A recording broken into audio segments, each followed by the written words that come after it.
আমরা একটা নতুন স্মার্টফোন কেনার পর এটা ভালোই পারফর্ম করে, কিন্তু একটা সময় অতিক্রম করার পর দেখা যায় যে স্মার্টফোনটা আগের মতো পারফর্ম করে না। এটার পিছনে আসলে কারণ কি? আজকে আমরা মোট 7টা ট্রিক্স আপনাদের সঙ্গে শেয়ার করব। এগুলো যদি আপনি ফলো করেন তাহলে আপনার মোবাইল ফোনটা অনেক বেশি লং টাইম অতিক্রম করার পরেও আগের মতো পারফর্ম করবে। তো চলুন বেশি কথা না বলে শুরু করার আগে একটা কথা বলি, যদি আপনি এই চ্যানেলে নতুন হন তাহলে সাবস্ক্রাইব করার অনুরোধ রইল।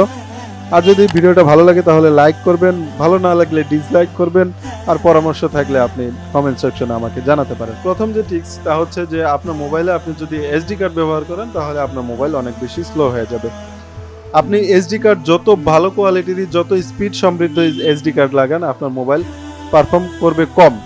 মোবাইলে যে ইন্টারনাল মেমোরি থাকে সেটা কিন্তু সবসময় ভালো পারফর্ম করে। ইন্টারনাল মেমোরি থেকে যখন আপনি একটা এক্সটার্নাল মেমোরি লাগাবেন তখন সেখান থেকে ডাটা ট্রান্সফার হতে আসলে একটু বেশি সময় লাগে, আর এই সময় ক্ষেপণের কারণে কিন্তু মোবাইল অনেক স্লো হয়ে যায়। আপনি যত ভালো মানের এসডি কার্ডই ব্যবহার করেন না কেন, আপনি কিন্তু মোবাইলে ভালো পারফর্ম পাবে না। সেজন্য আপনি হয়তো খেয়াল করবেন যত ফ্ল্যাগশিপ ক্যাটাগরি মোবাইল রয়েছে সেগুলো কিন্তু এক্সটার্নাল মেমোরি ব্যবহার করার সুযোগ দেয় না। যেমন আইফোন তাদের মধ্যে একটা উল্লেখযোগ্য ফোন যেখানে এক্সটার্নাল মেমোরি লাগানোর কোনো অপশন নেই। তাই যদি আপনি মোবাইলে ভালো পারফর্ম পেতে চান তাহলে আপনাকে এমন একটা স্মার্টফোন কিনতে হবে যেটাতে আসলে এক্সটার্নাল মেমোরির প্রয়োজন হবে না। আপনি প্রয়োজনে বেশি ইন্টারনাল মেমোরি রয়েছে এমন স্মার্টফোন নিয়ে নেবেন।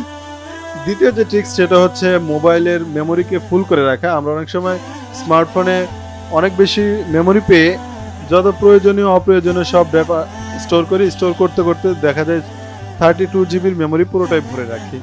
এর ফলে কিন্তু মোবাইলের পারফরমেন্সটা অনেকটাই কমে যায়। তাই চেষ্টা করতে হবে মোবাইলের মেমোরিটাকে যতটা পারা যায় খালি রাখার জন্য। আপনি ভাবুন একটা রাস্তা দিয়ে যদি 4টা গাড়ি চলতে পারে, সেটাতে যদি আপনি 5টা গাড়িতে চালাতে চান তাহলে কিন্তু সেই রাস্তায় জায়গা হবে না। এছাড়া আরেকটা উদাহরণ দেওয়া যায়, যে ধরুন আপনার একটা টেবিলে 4টা ড্রয়ার রয়েছে, 4টা ড্রয়ার যদি আপনি একদম জিনিসপত্র দিয়ে স্টোর করে রাখেন, ফুলফিল করে রাখেন, তাহলে সেখান থেকে একটা প্রোডাক্ট খুঁজে বের করা কিন্তু আপনার জন্য অনেক কষ্ট হবে।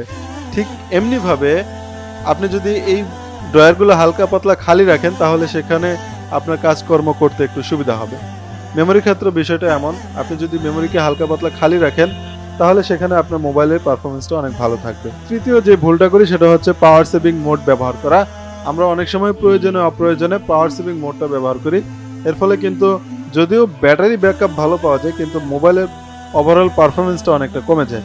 তো এখন প্রশ্ন উঠতে পারে, তাহলে কি আমরা পাওয়ার মোড ব্যবহার করবো না? অবশ্যই ব্যবহার করবো। যখন একদম এমার্জেন্সি হবে তখন আমরা পাওয়ার সেভিং মোডটা ব্যবহার করতে পারি। আদারওয়াইজ এটাকে ব্যবহার না করে আমরা যদি নর্মাল মোডে ব্যবহার করি তাহলে মোবাইলের পারফরমেন্সটা অনেক ভালো হবে। এছাড়া যদি আপনি ট্রাভেলিংয়ে যান যেখানে আসলে মোবাইল চার্জ করার ফ্যাসিলিটিস নেই, সেক্ষেত্রে আপনি পাওয়ার সেভিং মোডটা আসলে ব্যবহার করতে পারেন। সেক্ষেত্রে অবশ্যই এটা অনেকটাই কাজে লাগবে। চতুর্থত আমরা যে ভুলটা করি সেটা হচ্ছে বিভিন্ন ধরনের লঞ্চার অথবা কাস্টম থিম ব্যবহার করা। স্মার্টফোন কেনার পরে আমরা নতুন বেশি উদ্বিগ্ন থাকি, এটাতে বিভিন্ন ধরনের লঞ্চার ব্যবহার করি, বিভিন্ন ধরনের কাস্টম থিম ব্যবহার করি। এটার ফলে কিন্তু যদিও এই থিমগুলো বা এই লঞ্চারগুলোর সাইজ খুব কম, কিন্তু আপনার পুরো মোবাইলটাকে পারফর্ম করার ক্ষেত্রে কিন্তু এই অ্যাপটা আপনাকে ডিস্টার্ব করবে। আপনি হয়তো খেয়াল করবেন বাই ডিফল্ট যে থিম অথবা লঞ্চারটা থাকে এটাকে ব্যবহার করলে আপনি যতটা স্মুথলি আপনার স্মার্টফোন চালাতে পারবেন, কিন্তু আপনি যখন একটা কাস্টম লঞ্চার অথবা থিম ব্যবহার করবেন তখন কিন্তু আপনি এতটা স্মুথলি আপনার স্মার্টফোন পারফর্ম করবে না। তাই বাই ডিফল্ট যে থিমগুলো থাকে সেটা নিয়ে সন্তুষ্ট থাকুন, তাহলে কিন্তু আপনার মোবাইলটা অনেক বেশি পারফর্ম করবে। কারণ যে বাই ডিফল্ট যে থিমগুলো থাকে সেই থিমগুলোকে ইউআই ইউএক্স বলে। এটাকে অনেক রিসার্চ করে অনেক অ্যানালাইসিস করে তারপরে মোবাইলে সেট আপ করা হয়। মোবাইলে হার্ডওয়্যার সফটওয়্যার কম্বিনেশন করলে কিভাবে করলে এটা ভালো পারফর্ম করবে সেটা আসলে যারা টেক গাই রয়েছে, যারা রিসার্চার রয়েছে, তারা কিন্তু এটা বুঝে শুনে চিন্তা ভাবনা করে তারপরে সেট আপ করে। তাই বাই ডিফল্ট যেই অ্যাপ বা থিম বা লঞ্চার রয়েছে সেটা ব্যবহার করলে আপনার মোবাইলের পারফরমেন্স অনেক বেশি ভালো থাকবে বলে আমাদের ধারণা, বা এটা সবাই বলে থাকে। পঞ্চমত যে ভুলটা করি সেটা হচ্ছে আমরা বিভিন্ন ধরনের কাস্টম ফন্ট ব্যবহার করি অথবা বিভিন্ন ধরনের আইকন ব্যবহার করি মোবাইলটাকে আরও বেশি গর্জিয়াস করানোর জন্য। এগুলোও কিন্তু মোবাইলের পারফরমেন্স অনেক কমিয়ে দেয়, স্পিড অনেক কমিয়ে দেয়। আমরা মোবাইলের লুকিংটাকে আরও পরিবর্তন করার জন্য বিভিন্ন ধরনের ফন্ট ব্যবহার করি যেগুলো আসলে মোবাইলে থাকে না। কাস্টমলি আমরা বিভিন্ন অ্যাপ ইনস্টল করে তারপর এটাকে করি। ষষ্ঠত আমরা যে ভুলটা করি সেটা হচ্ছে আমরা হিউজ পরিমাণ অ্যাপ ইনস্টল করে আমাদের মেমোরিটাকে ভরে রাখি। আপনি হয়তো খেয়াল করবেন আপনার মোবাইলে যতগুলো অ্যাপ রয়েছে প্রায় সিংহভাগ অ্যাপই আপনার প্রয়োজন নেই। আপনি অযথাই এটা ইনস্টল করে রেখেছেন। হয়তো ভাবছেন যে এটা থাকুক না, এটা থাকলে তো আমার কাছে ভাত কাপড় চাচ্ছে না। আসলে ভাত কাপড় না চাইলেও আসলে ব্যাপারটা হচ্ছে এটা আপনার মেমোরি ভরে রাখছে। মেমোরি ভরে রাখার কারণে আপনার মোবাইল কিন্তু পারফর্ম করে কম, আর অনেক সময় দেখা যায় মোবাইল হ্যাং হয়ে যায় ফুল মেমোরি থাকার কারণে। তাই যত অপ্রয়োজনীয় অ্যাপ্লিকেশন রয়েছে সেগুলো চেষ্টা করবেন আপনার মোবাইল থেকে রিমুভ করার জন্য, তাহলে কিন্তু আপনার মোবাইল ভালো পারফর্ম করবে। আর একটা অ্যাপ ইনস্টল দেওয়ার আগে ভাববেন যে আসলে এটা আপনার প্রকৃত অর্থে প্রয়োজন কিনা। যদি প্রয়োজন না হয় তাহলে এটা ইনস্টল করারই প্রয়োজন নেই। কারণ যখন আপনি একটা মোবাইলে অ্যাপ্লিকেশন ইনস্টল করবেন, সেটা যখন প্রয়োজন হবে না তখন এটাকে আনইনস্টল করে দেবেন। আনইনস্টল করে দেওয়ার ফলেও কিন্তু আপনার মেমোরিতে এটা থেকে কিছু অংশ থেকে যাবে, থেকে আপনার মেমোরি কিন্তু ফুল করে রাখবে।